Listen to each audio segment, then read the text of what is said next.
Jahi, in order to create a sustainable food system, I've heard you argue that we need many more voices in the conversation. One focus of your work has been on creating a participatory system, if you will, one that empowers families, farmers, women, you name it, to have a direct voice in the food system. Explain what this looks like. Explain the idea here.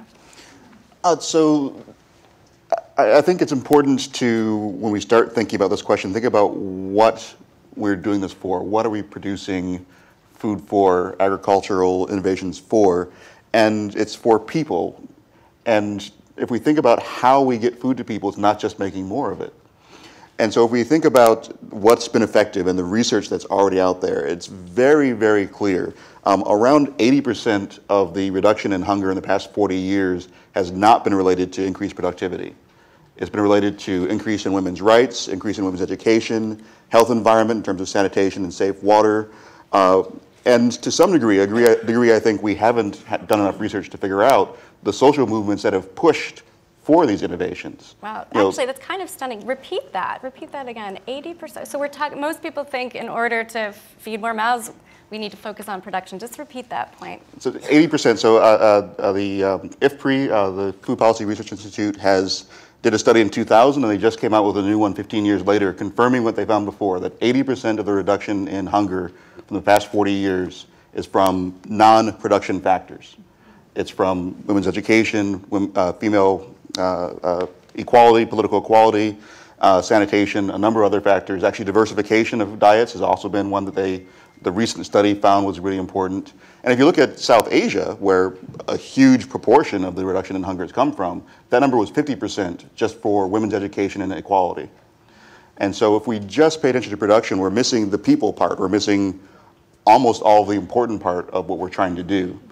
And there's a lot of innovative ways to get people involved, and a lot of the successes we've seen in food policy have been from people getting involved. So Brazil, where I've done a lot of my research, they have a national zero hunger program. And Angus Wright, the environmental historian, has called this one of the great reductions in poverty severity in modern history. They've really seen some revolutionary results, and part of it is the recognition that they started with that it's not just production. They've been developing their policies for decades in different forms, and they realized that a lot of it was access, the majority of it was access. And so their most famous program, the Family Scholarship, is a conditional cash transfer. They give money preferentially to the female in the household, to the woman in the household, and that has allowed them much more flexibility in their budgets and allowed them to buy healthier food. And the studies show they have been spending it, a large portion on healthier food. But those policies themselves came as a result of social movements, of activism that came out of Brazil's dictatorship. There were over 100,000 citizens' councils in the 80s looking at anti-poverty, anti-hunger, and anti-corruption. And that's how we got to where they have this agenda that has been adopted as the Zero Hunger Program.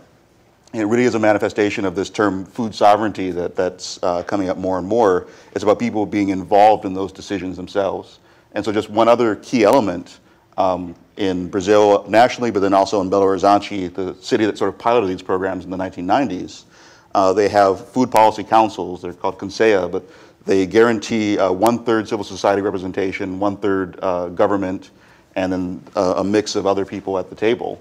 And they have them at regional, city, and national levels now. And those policy councils, we have a lot of them in the United States doing great work, but the policy councils in Brazil are part of the national law and have a much greater influence on the food conversation.